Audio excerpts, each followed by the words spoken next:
And I can read and reason well. And when I read the news, and I reason with the statistics, what I know is that it is no guarantee that my children's generation will be better off than mine. That our children's generations will be better off than ours. That George's granddaughter's generation will be better off than his. That is our fight. When we in the NAACP say fired up, ready to go. Fired up, ready to go. Fired up. We are claiming the victory that is the resurrection of our children who have been damned by this current situation.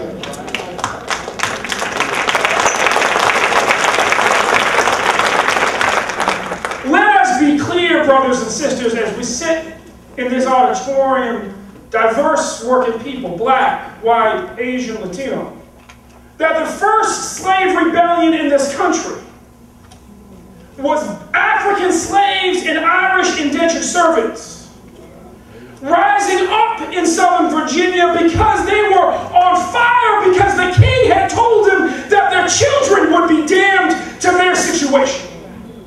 They were not rebelling against their current condition. They were willing to endure a lot in the hope their children will be better off. But when the king said, no, your children will have the exact same status you have when they are born. If you are an indentured servant, your child will live as an indentured servant until the age of majority and they will earn their freedom. If you are a slave, your child will be a slave and their children. That is what set them over the edge. That is what put them in to risk their lives, to rebel against a sovereign people the world over thought was invincible. We have to, if we do anything coming out of this auditorium tonight, go back. Look at that child who's sleeping in that bed. Look at that photo of those grandchildren on the mantelpiece. And ask ourselves, are we willing to do for that generation what these men did for ours, did for theirs, did for their children? We did great things this year. We look back on 2012 and we know we can overcome great odds. We look back on 2012 and we know we can rise to the challenges that face us. We look back on 2012 and we know that organized people can defeat organized money every single time.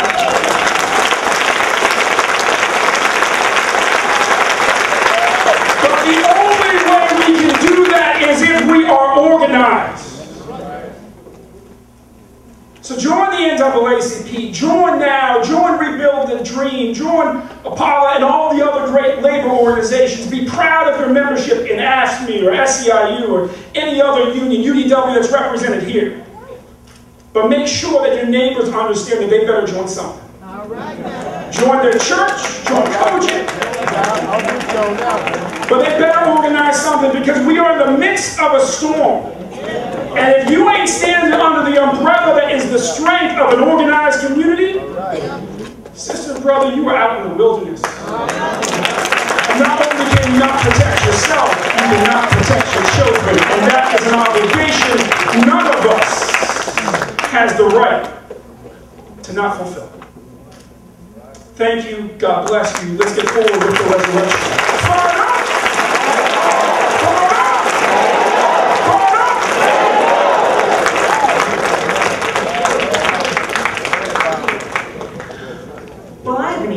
Don't I? After that, I guess what I want to do is to just kind of frame the conversation, because obviously we all put a lot of very important things on the table, and I think most of us are quite aware of the problems, whether it's from the perspective of labor or the civil rights movement or the women's movement or the challenges in Congress of getting anything done or the immigrant rights movement in this country. You know, I was looking back at Dr. King's speech, the speech that he delivered here, and one of the things he talked about, and Lee Saunders mentioned this in terms of why he would want to be alive at that moment, was the idea of having to grapple with what he said men have been trying to grapple with throughout history, but the demands didn't force them to do it. And what struck me about that is that we have now seen 2 historic elections where black and brown people and women and labor and so many forces came together to prove, I think, a second time that it wasn't a fluke the first time. All right. So we've been organized. How do we stay organized? And my God, if the demands don't force us to do it now, when? What will it take? And so I want to lay that as kind of the foundation, because I think each of you lead a part of this movement that we've got to get to solutions. We've got to get to real brass tacks on what are we doing and how are we doing it and what can we do. All right, we're going to organize. We're going to join these organizations if we're not already. We're going to tell our friends and our family. But then what do we do? Because I think we also have to remember this is a permanent campaign for what we're fighting for. This is not, we're going to get together, we're going to vote, and we're going to go away. Right? These struggles, I mean, Ben, you know this, because the fight on, the voter ID and voting rights, that was, they were trying to do that while they thought we weren't paying attention, right? And they're trying to do it now while they think we're not paying attention, right? So I guess, Dan, I want to start with you, because one of the things you and I were talking about was just this historic, and you mentioned it, sort of connection between the civil rights movement and the labor movement. And truth be told, my mother, SEIU Local 535, social worker, also in the women's movement, and my dad actually worked for the Inc. Fund for his first job, the NAACP for his first job out of college, at law school actually. But this historic connection, and this historic moment where we've seen so many parts of this progressive movement come together. We elected a president, we re-elected a president, but are we leveraging that power to get what we need to get done? Not yet. Not yet. I had the honor of working for this president, and so I have a particular perspective. I've been a grassroots outsider, I've been a White House insider, and now I'm a grassroots outsider again. So I see the 360, and I think that what we don't sometimes understand is, I think we have a misperception about the presidency. Now, no, I said presidency. I didn't say president. This president, you can take your hat off to and stand up. Why they hate him is because you can't touch him. You can't mess with him. So we're not talking about the president, but we have to be as sophisticated as the system we're trying to change and talk about the presidency. And the presidency is a very, very complicated beast. When I work there, you think that you're in the center of power, and you can do anything you want to until you get in the building.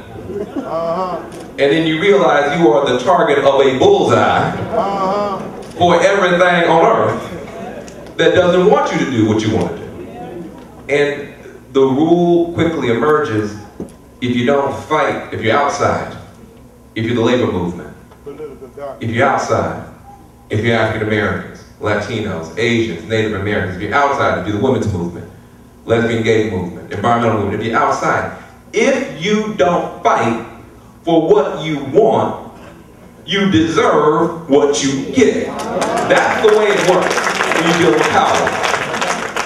And I think that we had a playbook in our mind that once we elected this brother, and this brother is head, shoulders, knees, and toes over anybody else that's walked in that building, and period, that then he was going to be able to deliver. But Frederick Douglass said, no struggle, no progress. So I think what happened to us, Karen, when I was there, and you live in DC, I've never seen anything like what I saw the first 4 years. The people marching in the street didn't look like this room. The people who were marching and protesting for a couple of years were in love with some warm beverage. That's not coffee. What was it? Oh, the tea party. They were the ones. And they were watching this TV program.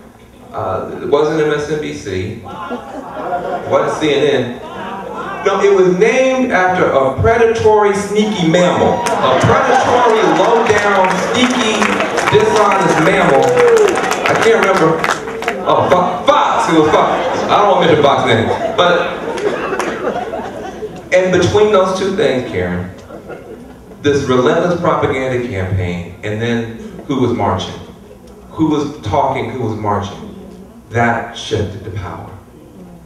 And we actually stopped believing that marching feet make a difference, that standing up for our rights make a difference. And it took Ben and others to get us back on track. But I think the first thing I want to say is that we have to go back to recognizing that we have to struggle.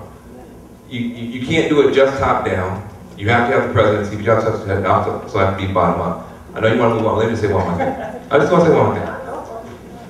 I'm not going to be able to stop you.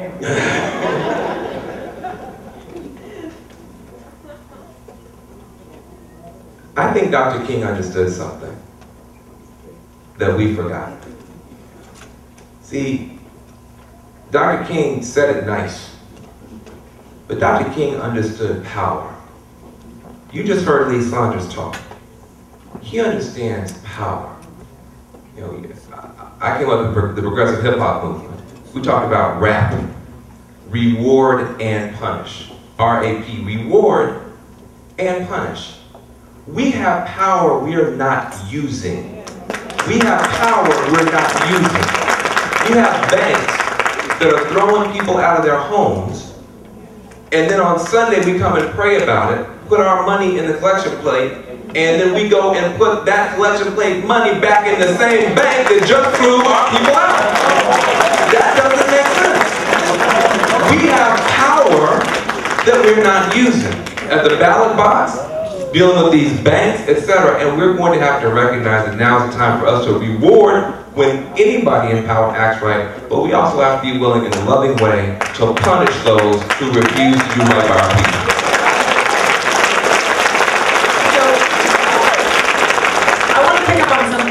That you said, and actually, Terry, you mentioned this in your remarks. One of the things that struck me, you know, again, talking about labor and the civil rights movement, I felt like Wisconsin really changed the nature of the conversation because people had forgotten that labor helped build the middle class in this country and what an important role that was. And, you know, for so long, workers and unions, we let them be vilified by some of the very same people that Dan was talking about, right? Talking about workers' rights has become kind of a dirty word. And I feel like in Wisconsin, people remember, wait a second, these are people we pray with, we go to school with, but they're people who serve. I mean, to me, when you were talking about that, I was thinking, well, I mean, I got into politics because I thought it was service. I thought teaching was my first job out of college. That was service. That wasn't a public sector employee. No, that was a service job. So I guess the question, though, Terry, is how do we also, I feel like, need to reframe the conversation, because for a time we've been losing the debate, right? The debate has been, again, against these evils of workers' rights and the labor is taking all these things away, and yet we're not talking about the importance of the labor movement, and we're not talking about why it's important to be part of labor and why it's important to be part of a movement in general. Yeah, I think that's so important. I think in the past 30 years, the sort of air we breathe in this country has been all about individualism. We're all rugged individualists. We all made it on our own. We're all each of us isolated from one another, and that has been probably the most corrosive aspect of the United States society since Ronald Reagan was elected, and that was his message that's been carried forward. Wisconsin, one of the most striking things about Wisconsin, and this is why there is hope for the future, and this is what we can build on. So when Governor Walker announced that he was going to eliminate collective bargaining for public employees, he didn't quite mean it. One of the things he said was, I'm going to exempt those public employees that endorsed me for governor. Now, here's the thing. Wisconsin had 7 employee unions, right? All right. But 3 of those unions were exempted because they had endorsed the governor. Guess who they were? That would be the police, the firefighters, and the state troopers. So the public employees that were cut off from collective bargaining was who? The teachers, the nurses, the child care workers, and the home health care workers, the women. And here's to me, at some point, I think it was in the 1990s or maybe the early 2000s, this country really did undergo a sea change. I don't think people noticed at the time, but it came to the forefront in Wisconsin. Because guess what the police officers and the firefighters and the state troopers said to Governor Walker? No, sir, we will stand in solidarity with our sisters, and they did. And that was not when things turned, but it was when I realized how deeply things had changed and turned. I really think that collective action is the way forward. Ben is right. Join something. The women's movement went into a deep, a real like slumber right after we got the right to vote. In 1920, we get the right to vote. And by 1945, or really 1950s, women are being fired indiscriminately to make room for male workers. And I honestly think there's one reason, the major reason for that. You know what it is? There was no more organized women's movement in those years. The organizations that had fought so hard for women to get the right to vote just kind of went away. What we need now is to stay organized. It's the organized movements that will stop these attacks, and I think that's collective action. Collective action is the most important thing. So, one of the battles that we know is coming up, you mentioned it, and Congressman, I'm going to direct this question to you, is the budget. And we had a lot of conversation about the 1% versus the 99%. I feel like that was the conversation right here in 1968. We're still having that conversation. And we have the demand of needing to fix the problem. But then we see, we're having this debate about austerity versus investment. We can see in Europe that austerity is not working. And yet you have Paul Ryan and Rand Paul and others proposing budgets that would just do more of the same and really gut the very things that we're talking about. So what can we do? How can we be organized to help make sure those things don't happen, that we don't gut the social safety net? There's a lot of rhetoric coming out of Washington, but I think it's going to take a lot of action on the outside to hold people accountable, to make sure that what we need to have happen happens. We've got a Senate and a House, and thankfully the Senate's still Democrat. And so no matter what Paul Ryan wants, he's not going to get it. The disparity of wealth is the greatest it's been in this country since the 20s. And that's when we had a Great Depression.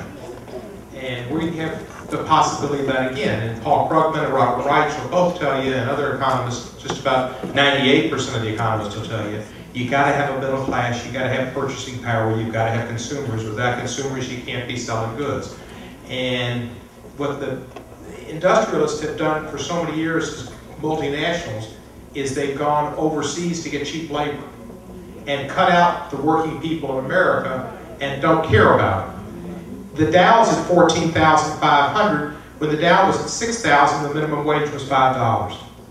The Dow's up 125%, the minimum wage is up maybe 20%. And the president's right about trying to get the minimum wage. We should try to get it to $10, but if we can get it to $9, it's a victory. The fact is, we've got this great disparity in wealth, and so much is happening. And one of the biggest issues we had, we went through the fiscal cliff, and we had kind of a win there. I wasn't real satisfied with thinking that we got 400,000 and above was, getting the wealthy. I think 250,000 is pretty wealthy, and I think we went too far. But nevertheless, one of the issues was the inheritance tax.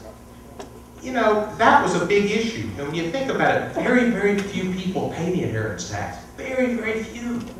And it wasn't really even about those few people where it went up to $5 million as a deduction. It was about the extremely wealthy, like the Koch brothers, who got the rate reduced by 10%. That means they continue to be uber wealthy. And that's what it was about. They run this country. The Supreme Court gave them Citizens United. We've got to keep electing Democratic. The election of Barack Obama was great. We've got to elect a Democratic president in 2016, and she's going to be a great one. And President Obama needs to fulfill his mission. We've got to get a Democratic Congress in the next election. So we are running out of time, but I'm going to pose one more question to Ben. And John, I'm going to ask you to weigh in on it too, so we make sure we get everybody in here. Because I'm all for electing Democrats, but I'm all for holding Democrats accountable once we elect them. But also, Ben, one of the things that struck me, particularly now, look at what we're seeing in terms of the Electoral College, right? Trying to dilute the impact of our vote. I'm not sure what page that's on in the reboot document from the RNC, but, and what I think a lot of times we don't realize and we forget is that a lot of these things are going on at the state level. So much of the fighting that you had to do is at the state level. And it's one thing to come together every 4 years and there's a presidential and we get excited and we have our t-shirts and we do it. But we've got Republican legislatures out there who are chipping away at our rights, little by little. So how do we stay engaged and how do we make sure that we are focused on what's happening at the local level, what's happening at the state level? Because it strikes me that that is where, the other side has really done the work of chipping away at our rights. So, we're in church, right? I want to ask you just to repeat after me something very short. In the last century, the big fights were in the federal courts. In this century, the big fights are at the State House. That's what we have to internalize. That's what we have to internalize. That means there's a whole lot more power in this room than we realize. And when we wake up, George and I have there's a lot of energy working together, a lot of all the folks in this room, waking folks up. When we wake up, the other side gets surprised. Because they're planning on running a game while we're asleep. See, it wasn't just that they were pushing forward strict photo ID laws that didn't make any sense because nobody could find anybody who would ever impersonate anybody at the polls. It was that they were also attacking Sunday voting, early voting, same-day registration. They were actually, in Florida, said that they would fine us $50 per voter registration form that was out of the clerk's office for more than 48 hours. Came to us on the Tuesday after Martin Luther King Day. You guys took them out on Saturday, we were closed on Sunday, we were closed on Mondays, we were more than 48 hours, you can go to jail, you can pay a big fine. And now some folks left the state. Our folks said, really, that's the most you got? Well, give me some more forms. I'll take him to jail. When I get out of jail, I'll get the votes registered to vote, I'll come back, I'll be more than 40 hours in, and put me back in jail. We can do this all day. So we have to have our eyes wide open to what's happening in the State House.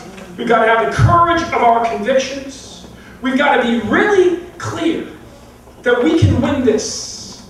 Because this is about the battle between organized people and organized money, and we still live in a democracy. And organized people will still win every time if we are organized. But this is the one thing beyond our faith that should give us hope. If the other side that had dominated our democracy saw that the clock was running out on them demographically, that this game they had been running of divide and conquer with a few very wealthy, very removed, rich white men running the whole thing, right? Not poor white men, not working white men, few rich white men, angry ones. Not loving, wonderful white men. Few rich, angry, hateful, spiteful guys, like that guy on Bart Simpson, a few guys like him, saw that demographically the clock was running out of them dominating our democracy. They would be acting exactly like the Koch brothers are acting right now.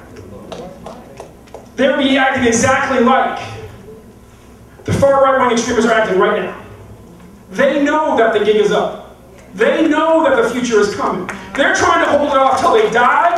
What we have done for a century is make the future come a little faster than folks like that as possible. We can do it again. Let's just keep on doing it.